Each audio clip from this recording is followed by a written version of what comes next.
Graduation তো শেষ, এখন কি করার কথা ভাবছো? ব্যবসা। আমি অলরেডি একটা ব্যবসা শুরু করেছি, খুব ভালো যাচ্ছে আলহামদুলিল্লাহ। ব্যবসা? কিন্তু এটা তো কোনো ফিউচার নেই, খুবই রিস্কি। কারো কপাল খোলে, আবার কারো কপাল খোলেই না। চাটা খেয়ে যেও। আঙ্কেল আমাদের শেষ, তোমার সাথে আমার কথা শেষ।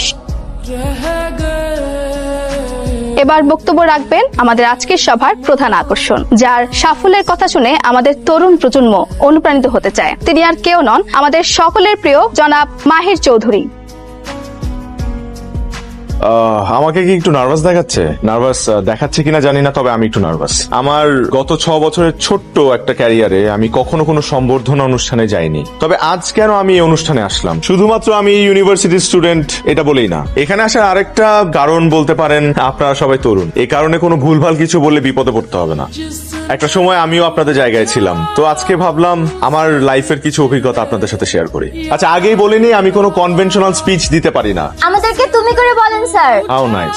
আমি এই কথাটা শোনার জন্য এতক্ষণ অপেক্ষা করছিলাম, কারণ নিজের ভার্সিটির ইয়াং এবং জুনিয়র ভাই বোনদেরকে আসলে আপনি করে বলাটা শোভনীয় না। Thank you guys for making me comfortable. আচ্ছা, তাহলে এখন একটু সিরিয়াস আলোচনা করি তোমাদের সাথে। আগে আমার একটা প্রশ্নের উত্তর করো। আচ্ছা, তোমাদের সবার তো এখানে গ্রাজুয়েশন কমপ্লিট, রাইট? তো কারা কারা লাইফে চাকরি করতে চাও? হাত তোলো। বাহ, সবাই হাত তুলেছে, শুধুমাত্র তুমি আর তুমি। ওকে, হাত নামাতে পারো। তোমরা 3 জন চাকরি না করে কি করতে চাও? বিজনেস। তাহলে বাকিদেরকে একটা সাজেশন দেই, তোমরা আজকেই তোমাদের সিভি গুলো এই 3 জনকে দিয়ে রাখো, কারণ একটা সময় এই 3 জনের কাছেই তোমাদের যেতে হবে চাকরির জন্য। দেখো, একটা দেশে সবাই যদি চাকরির পেছনে ছোটে, কেউ যদি ব্যবসা না করে, তাহলে তারা চাকরিটা করবে কোথায়? তাদেরকে চাকরিটা দেবে কে? সরকারের পক্ষে তো সবাইকে সরকারি চাকরি দেওয়া পসিবল না। দেশে যত বেশি ব্যবসা হবে, তত বেশি কর্মসংস্থান হবে এবং তোমরা ভালো ভালো চাকরির সুযোগ পাবে। তারপর আমি খেয়াল করেছি যে সবার একটা ভ্রান্ত ধারণা আছে যে বিজনেস করলে বড়লোক হওয়া যায়, বা মানুষ ব্যবসা করে শুধুমাত্র বড়লোক হওয়ার জন্য, কিন্তু বিষয়টা কিন্তু তা নয়। ব্যবসা না করলে নতুন আইডিয়াস জেনারেট হবে না, আর নতুন আইডিয়াস জেনারেট না হলে দেশের ইকোনমি বা দেশকে উন্নয়নের শীর্ষে আমরা নিয়ে যেতে পারবো না। তো এই কারণে বলছি যে সবাই চাকরি করো না, মাথা থেকে ভূত ছেড়ে ফেলো, উদ্যোক্তা হও। ওকে, থ্যাংক ইউ। স্যার, কিছু বলতে চাই। হ্যাঁ, বলো না। আমরা আসলে আপনার সাকসেসের গল্পটা শুনতে চাই। এই পর্যায়ে পৌঁছানোর পিছনে আপনার স্ট্রাগলের গল্পটা আমরা একটু জানতে চাই। আমার গল্প?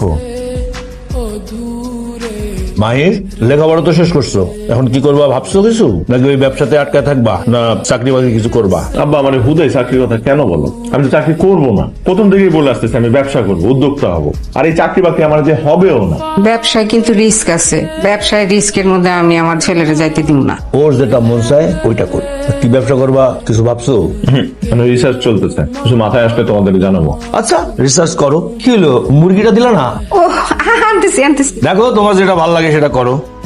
শোনো, আমার কাছে কিন্তু সেভিংস 12 লাখ টাকা আছে, এর বেশি পুঁজি কিন্তু আমি দিতে পারবো না। এটা তোমার জন্য রাখা, তোমার মা কিন্তু জানে না। হ্যাঁ, রিসার্চ করো। কি ব্যাপার, কি কইতেছিলা তোমরা? না, কিছু না, কইতেছিলাম যে ব্যবসা তো রিস্ক, তাই না? তুমি তো আবার পছন্দ করো না, ঠিক কইতেছিলাম। হ্যাঁ ঠিকই, আমি কিন্তু চাই না যে ও আমার পোলা ব্যবসা করুক। খুব টেনশন আছে রে। কেন? ওদিন একটা কোম্পানিতে পরীক্ষা দিচ্ছিলাম না, কালকে ওইটা ফাইনাল ইন্টারভিউর জন্য ডাকছে। কারা ডাকছে তোরে? হ্যাঁ। এটা তো গ্রেট নিউজ, তোর মতো একটা পোলা ফাইনাল ইন্টারভিউর কল পাইছে, তুই বুঝতেছস? ফাইজলামি করতেছস আমার সাথে? ফাইজলামি না করে কিছু টিপস দে ভাই। টিপস? ভালো জামা কাপড় পরে যাবি, একটা হোয়াইট শার্ট পরবি, একটা ব্ল্যাক প্যান্ট পরবি, ইন করবি, চুলটা এত স্টাইল করিস না, একটু সিদ্ধি করিস এক সাইডে, আর হইতেছে কনফিডেন্ট থাকবি, মানে যাই জিজ্ঞেস করবে কোনোভাবে নার্ভাস হওয়া যাবে না, বুঝছিস? আর সব থেকে ইম্পর্টেন্ট যেটা হচ্ছে, কিছু কমন কোশ্চেন আছে, ওগুলোর আনকমন উত্তর দিবি। আনকমন উত্তর কিরকম বল না আমাকে। এগুলো তো বলা যাবে না, এগুলো তো বলতে গেলে খাওয়াইতে হবে। আচ্ছা, আমি পরে খাওয়াবো, বল। ধর, ইন্টারভিউ বোর্ডে একটা লোক তোরে তার ঘড়িটা খুলে দিয়ে বললো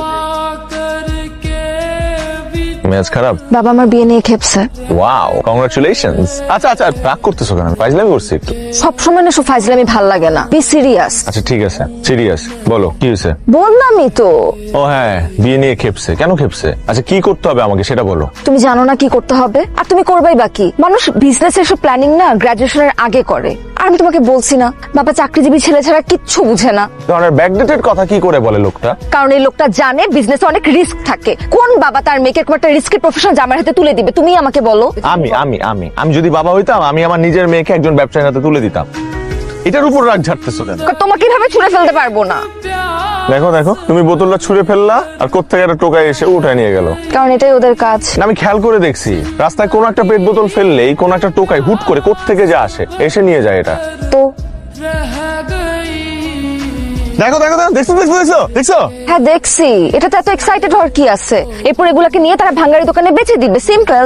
ব্যাপারটা আমার একটু ভেতরে ঢুকে দেখতে হবে। ওয়েট আ সেকেন্ড, তুমি কি এখন ভাঙ্গারি বিজনেস শুরু করতে চাচ্ছ? করতেও পারি। আপনার রেজাল্ট তো বেশি সুবিধার না, আপনি চাকরিতে ভালো করবেন কিভাবে? স্যার পড়াশোনার জন্য যদি বেতন দেওয়া হতো আমিও ফার্স্ট হতাম। বাহ, কথাবার্তায় তো আপনি বেশ পটু। তা সেলসম্যান হিসেবে কেমন একটু পরীক্ষা হয়ে যাক। ধরেন, এটা ধরেন, আমার এই মোবাইলটা আপনার প্রোডাক্ট। এখন এই মোবাইলটা আমার কাছে বিক্রি করে দেখাবেন। 2 মিনিটে স্যার এই মোবাইলটা আপনাদের কাছে আমি সেল করে দেখাচ্ছি। মনে করি স্যার এখন আপনারা আমার কাস্টমার। এখন স্যার আপনাদের কাছে যদি আমার এই ফোনটা সেল করতে হয় তাহলে স্যার প্রথমে লজিক্যালি কি করতে হবে স্যার? আপনাদের কাছে আমার আসতে হবে, রাইট স্যার? কিন্তু স্যার সেটা আমি করবো না স্যার। আমি কি করব, ফোনটা নিয়ে দৌড়ে চলে যাবো স্যার। এই গফুর, গফুর, টাকা তো কোথায় গেল? আরে আজব তো, কই গেল আমার মোবাইল দিয়ে? এই ফোনটা দেন তো। আরে আজব, কই গেল? হ্যালো সাবির সাহেব, আপনি কোথায়? প্লিজ আমার মোবাইলটা দিয়ে যান। স্যার আগে বলেন কত টাকা দিবেন? কি বলেন? আপনি ইন্টারভিউতে পাস, আপনার চাকরি কনফার্ম। প্লিজ আসবেন।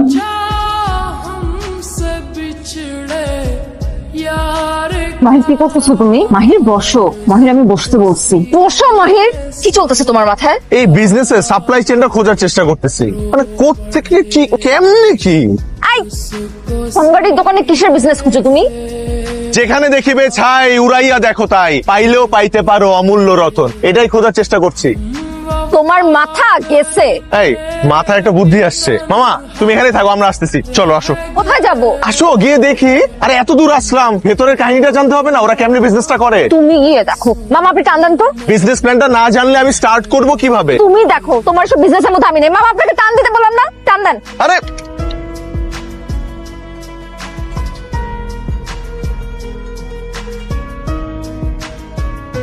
কিউজু ভাই, আসসালামু আলাইকুম। ওয়ালাইকুম আসসালাম। আপনি এখানের? জি আমি এখানে। আচ্ছা, আমি একটু জানতে চাচ্ছিলাম যে আপনাদের বস কি করে, মানে এই ফ্যাক্টরি বস কোথায় বসে? বস তো বসের রুমেই বসে। ও, তাহলে আমাকে একটু রুমে নিয়ে চলেন, আমি তো ওনার সাথে কথা বলবো। আসলে আমিও ব্যবসায়ী তো, মানে ব্যবসা করতে চাই আর কি। তারপর মাই সাহেব কেমন দেখলেন তোমার ফ্যাক্টরি? ভাইয়া যা দেখলাম সব নতুন দেখলাম, মানে এগুলো আগে কখনো দেখি নাই। আসলে ভাইয়া আপনার কাছে আমি আসছি কৌতূহল নিয়ে। বুঝতে পারছি, আর কৌতূহল থাকাটাই স্বাভাবিক। এই দেখুন, আপনারা দৈনন্দিন যেসব বোতল, প্লাস্টিকের বোতল ব্যবহার করে ফেলে দেন, আমরা ওটাকে বলি পেট বোতল। আর ওটা থেকে আমরা যে ফরম্যাটটা আনি এটাকে বলি পেট ফ্লেক্স। জানেন, এই পেট ফ্লেক্স বিশ্বের বিভিন্ন দেশে রপ্তানি করে আমরা একটা হেলদি পরিমাণে বৈদেশিক মুদ্রা উপার্জন করি। এক্সপোর্টও হয় এগুলা? তবে আমরা কিন্তু এই পেট ফ্লেক্সটা বাইরে রপ্তানি করে আমাদের পরিবেশটাকে ভীষণ ঝুঁকির হাত থেকে বাঁচাচ্ছি। আপনি দেখেন, আমরা যদি এই ব্যবসাটা না করতাম তাহলে এই যে এত এত বোতল, এগুলি কোথায় যেয়ে জমা হতো? বুড়িগঙ্গায়। রাইট। তাহলে পরিবেশের কি ভয়াবহ অবস্থা হতো একবার ভেবে দেখুন তো। ভাইয়া আমি যদি এই বিজনেসটা করতে চাই, আপনি কি আমাকে হেল্প করবেন? অফকোর্স হেল্প করবো। Finally I have found my business plan. কিসের বিজনেস? এখন তো বলবো না। বন্ধু এখন আর কেউ আটকাতে পারবে না। থ্যাংক ইউ বন্ধু, থ্যাংক ইউ। কি থ্যাংক ইউ কেন? আরে বেটা তোর কারণে তো আমার চাকরিটা হয়েছে, তোর প্ল্যান কাজ করে গেছে বন্ধু। মাহির আবার তোকে কি আইডিয়া দিল? কমন কোয়েশ্চেনে আনকমন উত্তর, বুঝোস নাই? ইন্টারভিউ বোর্ডে সেল দিস আইটেম টু একটা কোয়েশ্চেন আছে না, ওটা জিজ্ঞেস করলে কি করতে হয় আমার বন্ধু আমাকে সব শিখাই দিচ্ছে। এই তুই কি পাগল হয়ে গেছিস? আমি তো জোক করছি তোর সাথে। সিরিয়াসলি ওটা জোক ছিল? হ্যাঁ, ওটা ওয়ার্ক করছে বাবা, ওটা ওয়ার্ক করছে, ওটার কারণে তো আমি চাকরিটা পাইছি। মানে ওটা ওরা খাইছে? হ্যাঁ। Congrats man. বল তুই কি খাবে বল, এখন তোরে খাওয়াবো। চল। দোস্ত আজকে যেতে পারবো না, আজকে আমার অনেক কাজ। কি কাজ? তুই জানিস না আমাদের মাহির স্যার তো বিজনেস স্টার্ট করতেছে। ফাইনালি কংগ্রেস বন্ধু, আজকে আমাদের দুইজনের খুশির দিন। 3 জনের। আচ্ছা এখানে 50,000 আছে, এটা নেন, আর বাকি টাকা আমি ব্যাংকে দিয়ে দিতেছি, মাল পৌঁছানোর লগে লগে পাই যাবেন। ঠিক আছে। হ্যাঁ সাবির, মাহির কোথায়? ফোন ধরতেছে না কেন? কতক্ষণ ধরে ফোন দিতেছি। আচ্ছা ঠিক আছে।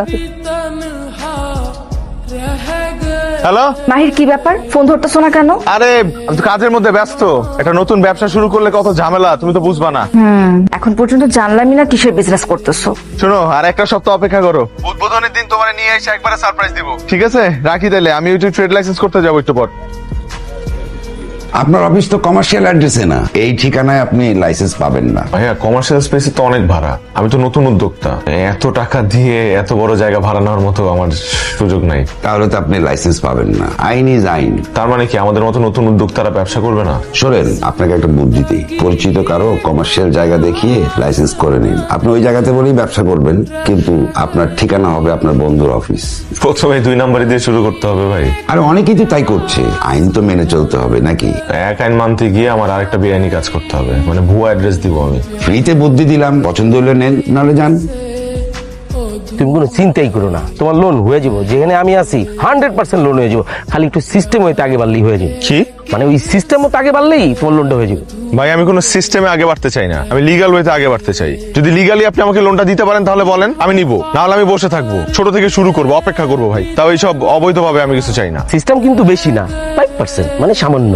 ভাই প্লিজ আপনি আপনার সিস্টেম নিয়ে থাকেন, দরকার নেই আপনার লোন আমার। আমি তোর ব্যবসার উদ্বোধন নিতে যাবো না। এত লেখাপড়া করে হাসি কিনা ভাঙ্গারির ব্যবসা। দাঁড়িয়ে রইলি কেন, শুরু কর। বাবা আমার 2 মিনিট সময় দাও, একজনের আসার কথা। আচ্ছা তাড়াতাড়ি তাড়াতাড়ি। বাবা ও হচ্ছে মারিয়া। আসসালামু আলাইকুম। ইসলাম। এটাই তোমার সারপ্রাইজ ছিল? কেন তুমি খুশি হও নাই? হ্যাঁ।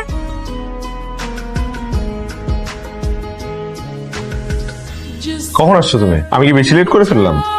আধা ঘন্টা লেট হয়েছে। তুমি এত দেরি করলা কেন? বলতেছি, তার আগে একটা গুড নিউজ আছে, ওটা বলি। চায়নায় আমার প্রথম শিপমেন্টের কন্ট্রাক্ট সাইন হয়েছে, আগামী সপ্তাহে এলসি পাচ্ছি।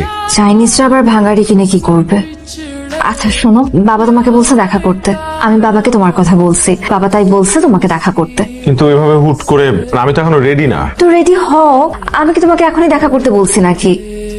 প্রতি সপ্তাহে বিয়ের সম্বন্ধ আসে, আমি আর কত মানা করব বলো? তাই আমি বাধ্য হয়ে তোমার কথা বাবাকে বলে দিচ্ছি। তুমি প্লিজ বাবার সাথে দেখা করে কথা বলো, প্লিজ।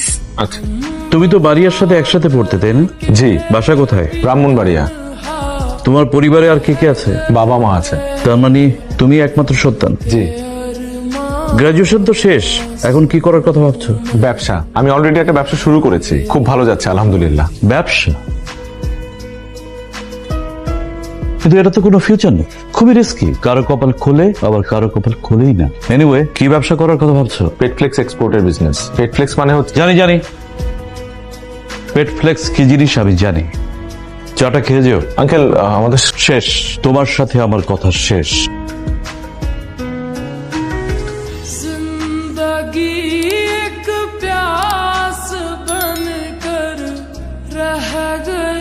এরপর পুরো ঘটনায় নিজের মধ্যে একটা জেদ কাজ করা শুরু করলো।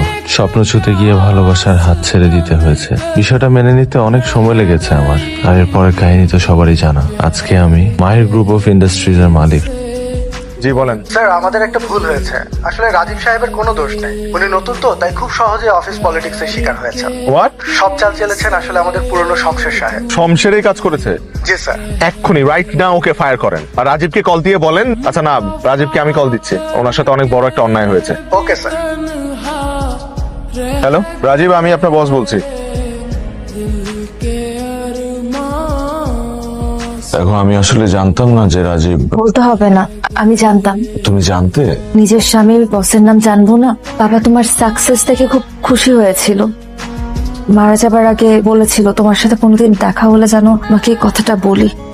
পারলে বাবাকে মাফ করে দিও, আমাকেও।